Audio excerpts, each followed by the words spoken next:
You can achieve mouse-like precision with motion controls, but apparently Coilworks, aka the developers of CloudBuilt, don't know that yet. So today I'd like to show you how CloudBuilt could be improved with motion controls in FlickStick. I was inspired to do this video because recently they released this major update, and here they talk about new gamepad controls and improved gamepad aiming and SteamDB updates. So I thought, great, maybe they added Gyro in FlickStick.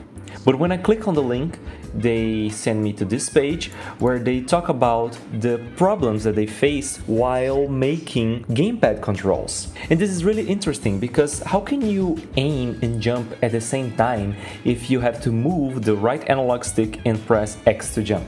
You know, you just can't.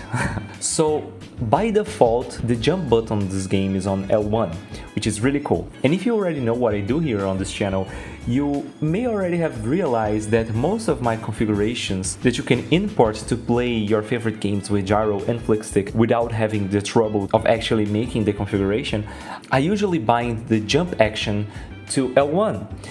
Exactly because of that. And then I clicked on the article about improved gamepad aiming. So when I clicked on this article about improved gamepad aiming, I thought, well, they will talk about gyro aim, right?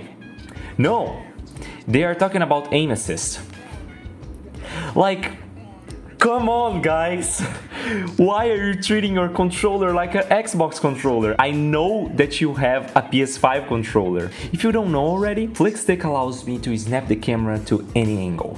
Just point your stick to any angle that you want, 45 degrees, 180 degrees, you name it. And your camera will just snap to that. And this actually fixes another thing. The developers of CloudBuilt realized that most players, when they opened the game, they would switch the jump button to A or X instead of LB or L1. And that caused problems in future stages because you had to be more precise and it got harder. So they actually developed a way for you to, when you're climbing walls, you can use your analog stick to move your character and the camera at the same time. But with FlickStick, you don't actually have to do that. You can just point the right analog stick to the movement that you want and the effect will be pretty much the same. So I thought, you know what? If you want something well done, you have to do it yourself, you know? So I downloaded the game and I made my configuration for Gyro and FlickStick, and it turns out that this game plays wonderfully with Gyro and FlickStick. I was actually quite surprised about menus, because usually when your mouse cursor passes on top of any option in the menus, that option will automatically be selected. But that's not the case here. If you're using a gamepad, you can have full control of the menus without the cursor doing anything to bother you, besides just being on the screen. So yeah, this game is kind of perfect to play with Gyro and FlickStick, and the mixed inputs work really well. So I really don't know why they didn't implement that, why they didn't even mention that to begin with.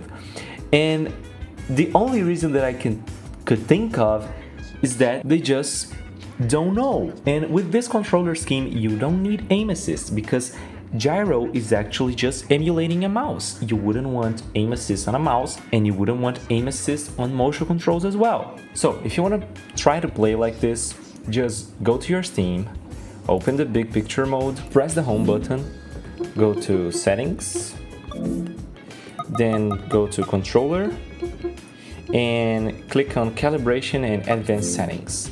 Go to gyro calibration, click on calibrate, press X to continue, and just leave your controller on the table for a couple seconds.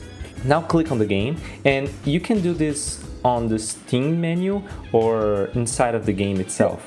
Just press the home button, go to controller settings, and on this screen click on this section to browse new configurations, and on the community layouts you will see my configuration. You just click on it, then press square to apply the layout and done. You can just open the game and enjoy. Also, I forgot to mention, you can disable gyro by holding the R3 button. This is very important for recalibrating your controller. Sorry, I forgot to mention that.